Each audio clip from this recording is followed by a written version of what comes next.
सूरज का एक विशाल टुकड़ा टूटकर हुआ अलग। जाने क्या होगा अब दुनिया का हाल। सूरज में यूं तो हलचल चलती ही रहती है, लेकिन ताजा हलचल ने पूरी दुनिया के वैज्ञानिकों में खलबली मचा दी है। दरअसल सूरज का एक बड़ा टुकड़ा टूटकर अलग हो गया है और सौर बवंडर में बदल गया है। बेहद बड़े आकार का यह टुकड़ा सौर बवंडर बनकर सूरज के ही उत्तरी ध्रुव के चारों तरफ चक्कर लगा रहा है। ऐसे में अब ये सवाल उठ रहे हैं कि आखिर इसका नतीजा क्या होगा। वहीं लोगों के जहन में एक बार वैज्ञानिकों के उस दावे का डर सताने लगा है, एक बार फिर, जिसमें यह कहा गया था कि सूरज फटने वाला है और इसी के अंदर पूरा सोलर सिस्टम जलकर राख हो जाएगा। तो क्या इसकी शुरुआत हो चुकी है? क्योंकि अब तो ये कोई कहीं सुनी बातें नहीं, बल्कि सूरज के टुकड़े होने के प्रमाण तक नजर आ रहे हैं। चलिए हवाई बातें नहीं, बिल्कुल प्रूफ के साथ बात करते हैं। क्या है फिलहाल हमारे सूरज का हाल और क्या है इससे जुड़े दावों की सच्चाई। बात सबसे पहले उस वीडियो की करते हैं जिसने फिलहाल तो सभी वैज्ञानिकों की नींद उड़ा रखी है। दरअसल अमेरिकी अंतरिक्ष एजेंसी नासा के जेम्स वेब स्पेस टेलीस्कोप ने एक वीडियो रिकॉर्ड की है, जिसमें साफ साफ नजर आ रहा है कि सूर्य का एक हिस्सा अपनी सतह से टूट गया है और इसने अपने उत्तरी ध्रुव के चारों ओर बवंडर जैसा भंवर बना लिया है। वैज्ञानिक नई घटना को लेकर इसलिए भी अधिक टेंशन में है क्योंकि सूर्य सोलर फ्लेयर यानी सौर ज्वाला का एमिशंस करता रहता है, जो कभी कभी धरती पर कम्युनिकेशन को प्रभावित करता है। जैसे इस महीने में भी पृथ्वी ने शक्तिशाली सोलर फ्लेयर का सामना किया और आगे भी ऐसी स्थिति बनी रह सकती है। ऐसे में सबसे बड़ा सवाल ये उठ रहा है कि क्या इससे धरती पर संचार व्यवस्था ठप हो सकती है। जी हाँ, एक स्पेस वेबसाइट के मुताबिक शक्तिशाली सोलर फ्लेयर से 7 फरवरी को प्रशांत महासागर में एक शॉर्ट वेव रेडियो ब्लैकआउट भी हुआ था।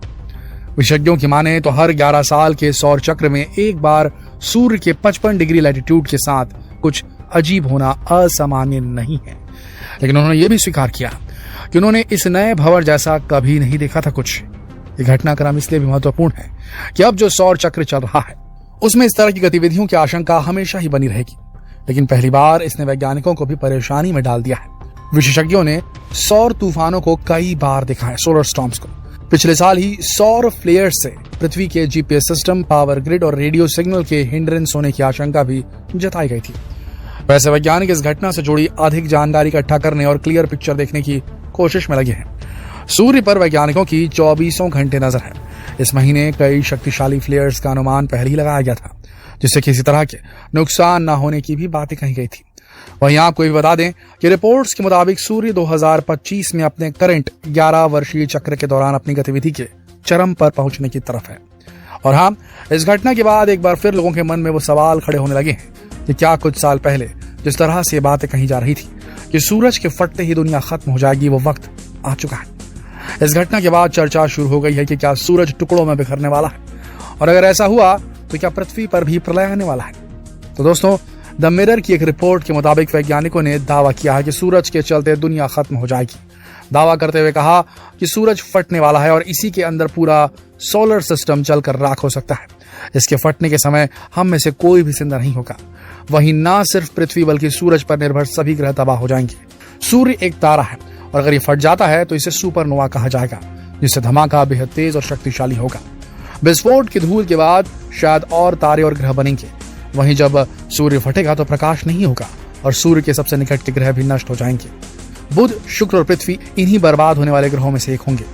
सुपरनोवा के बाद सूर्य का तापमान कम होने से दूसरे मौजूदा ग्रह ठंडे हो जाएंगे। और जहां तक बात हमारी धरती की है तो कई वैज्ञानिक ये भी दावा करते हैं कि सूरज के न होने से हमारे ग्रह को बनाने वाली हर चीज जम जाएगी। नदियां, समुद्र, पौधे, हम मनुष्य भी। हमारे ग्रह का वातावरण नष्ट हो जाएगा और हमारे महासागर इवापोरेट हो जाएंगे, भाप बनकर उड़ जाएंगे। ये डिपेंड करेगा कि सूर्य कितना फैलेगा और हो सकता है कि एक दिन से भी कम समय में सब खत्म हो जाए। दोस्तों, ये तो आपको भी शायद मालूम ही होगा कि सूर्य के बिना पृथ्वी पर जीवन संभव नहीं है। सूर्य की ऊर्जा ग्रह को गर्म रखने, महासागरों की गति के लिए, हवाओं के लिए और वाटर साइकिल के लिए, सभी के लिए जरूरी है। सूर्य की एनर्जी के बिना, उसकी लाइट के बिना हम जिंदा नहीं रह सकते और न ही हमारे यहाँ सीजन्स का, मौसमों का अस्तित्व रह पाएगा फिर। लेकिन यहाँ अब आपकी टेंशन को थोड़ा कम करते हैं और बताते हैं कि जिस रिपोर्ट में कहा गया है कि सूरज के फटने के बाद दुनिया खत्म हो जाएगी, उसी रिपोर्ट में यह भी बताया गया है कि फिलहाल सूरज अपनी जवानी पर है और इसका वक्त पूरा होने में फिलहाल वक्त है। यानी कि आज से लगभग 5 बिलियन सालों बाद सूरज में धमाका होगा, सुपरनोवा होगा, जिससे न सिर्फ पृथ्वी बल्कि सूरज पर निर्भर कोई भी ग्रह हमारे सोलर सिस्टम का तबाह हो जाएगा। अब ये बातें भी यूं ही नहीं कही गई है, इसके पीछे का साइंटिफिक रीजन ये बताया गया है कि 5 बिलियन साल बाद सूरज में मौजूद हाइड्रोजन कोर काम करना बंद कर देगा और फिर सूरज गर्मी पैदा नहीं कर पाएगा, जिसके चलते दूसरे ग्रह भी ठंडे हो जाएंगे। इसके साथ ही वैज्ञानिकों ने दावा किया कि सूरज के तबाह होने के बाद जो दूसरे ग्रह हैं जिन पे असर पड़ेगा वो मरकरी और वीनस भी शामिल है उसमें, लेकिन जो तबाही पृथ्वी पर आएगी वैसा कहीं और देखने को नहीं मिलेगा। अब जब सूरज के फटने और इसके ठंडे होने की बात चल ही रही है तो आपको एक और इंटरेस्टिंग बात बताते चले। आपने वीडियो में जाना कि सूरज के ठंडा होने से हमारी पृथ्वी पर क्या असर पड़ेगा, वहीं दूसरी ओर ग्लोबल वार्मिंग को रोकने के लिए कई वैज्ञानिक सूरज को ही ठंडा करने की जुगत में लगे हैं। जी हाँ, ग्लोबल वार्मिंग कम करने के लिए साइंटिस्ट ने अजब ही तरीका खोज निकाला है। वे सूरज को ठंडा करने पर तुले हुए हैं। दरअसल 1991 जून में फिलीपींस स्थित माउंट पीनेताबू नाम के ज्वालामुखी में विस्फोट हुआ। 20वीं सदी के सबसे बड़े विस्फोट से फैली राख आसमान में लगभग 28 मील तक छा गई थी। इसके बाद से अगले 15 महीनों तक पूरी दुनिया का तापमान लगभग 1 डिग्री तक कम हो गया। राख के कारण सूरज की किरणें धरती तक नहीं पहुंच पा रही थी। इसी बात ने वैज्ञानिकों को नया आइडिया दिया। उन्होंने सोचा कि अगर सूरज और वायुमंडल के बीच किसी चीज की एक परत खड़ी कर दी जाए तो सूरज की किरणें हम तक नहीं पहुंचेंगी। दरअसल सोलर जियो इंजीनियरिंग नाम से जानी जा रही एक प्रोसेस में साइंटिस्ट बड़े बड़े गुब्बारों के जरिए वायुमंडल के ऊपरी हिस्से जिसे स्ट्रेटोस्फीयर कहते हैं उसमें सल्फर डाइऑक्साइड का छिड़काव करेंगे। सल्फर में वो गुण है जो सूर्य की तेज किरणों को रिफ्लेक्ट कर देगा। माना जा रहा है कि इससे धरती को तेज धूप से छुटकारा मिल सकता है।